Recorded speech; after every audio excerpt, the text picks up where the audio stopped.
NBA Live 14 sinks lower than I ever thought this once proud series could go. Making the totally fair comparison to NBA 2K14 would be like LeBron James playing a pickup game against an arthritic giraffe. But even taken in isolation, the resurrected NBA Live is a mess of a hoop sim, both in your hands and in your eyes, that wouldn't even make the D-League All-Star team. In fact, there's only one thing about NBA Live that's better than its competitor: the net. Yes, that one thing is the net, and it is the best net I've ever seen in a basketball game. There, I said something nice. Unable to connect on the free throw. Of course, the core on-court action has to be at least somewhat appealing for that beautiful net to matter, and, well... For an experience built around the basketball itself and the physics that power it, the players handling said rock feels sluggish, as if these ballers only do what you want well after you tell them to. The right thumbstick dribble mechanics feel good and are reminiscent of old-school Live's freestyle stick, but they're often abused, with behind-the-back spins frequently leading to dunks or layups. Speaking of which, dunks from anyone and everyone are far too common.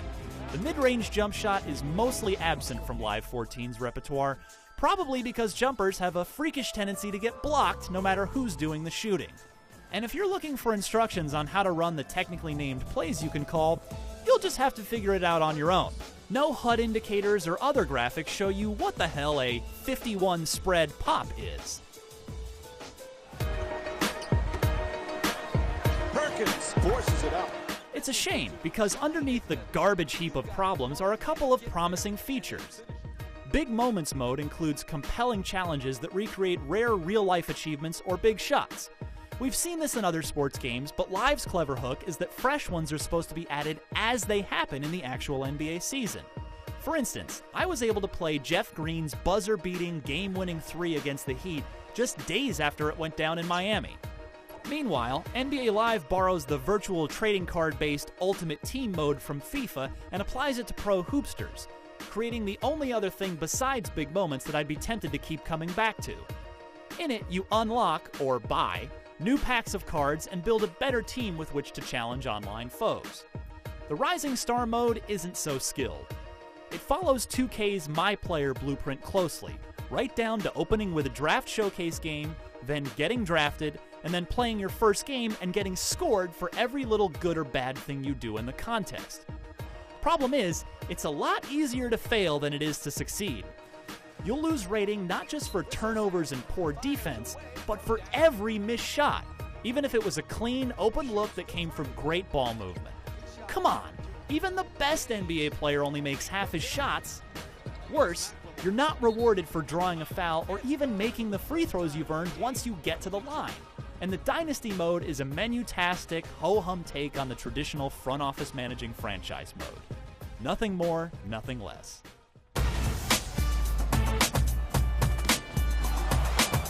Things get worse when you stop looking at menus and start squinting at the graphics. The crowd looks PS3-ish. Players lack texture detail, definition, emotion, and lighting. They're all encased in a white glow that looks like it came out of a PlayStation 2 game. Animations are stiff and unnatural. These guys look anything but alive.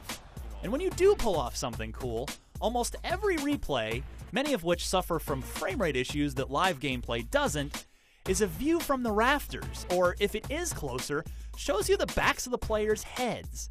It's almost as if NBA Live 14 knows how ugly it is and is deathly afraid that we'll find out. I love how they interact with their teammates. I think they're great leaders, even though they're extremely quiet.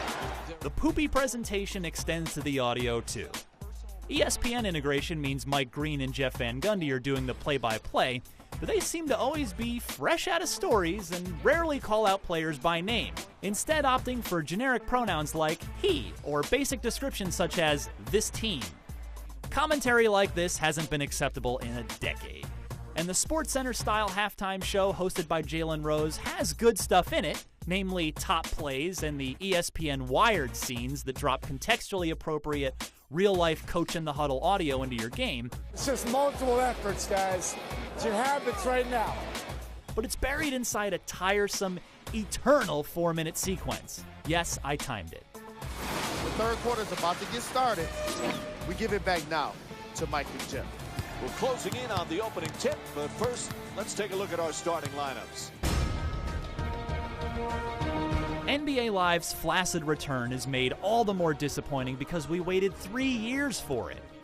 After all that time, NBA Live 14 in no way advances the basketball sim genre, and worse, leaves little to be optimistic about for next year.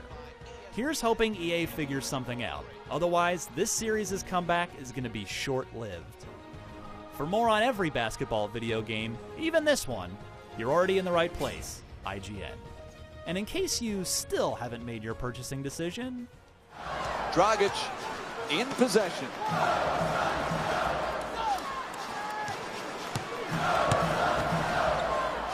Pops it back out.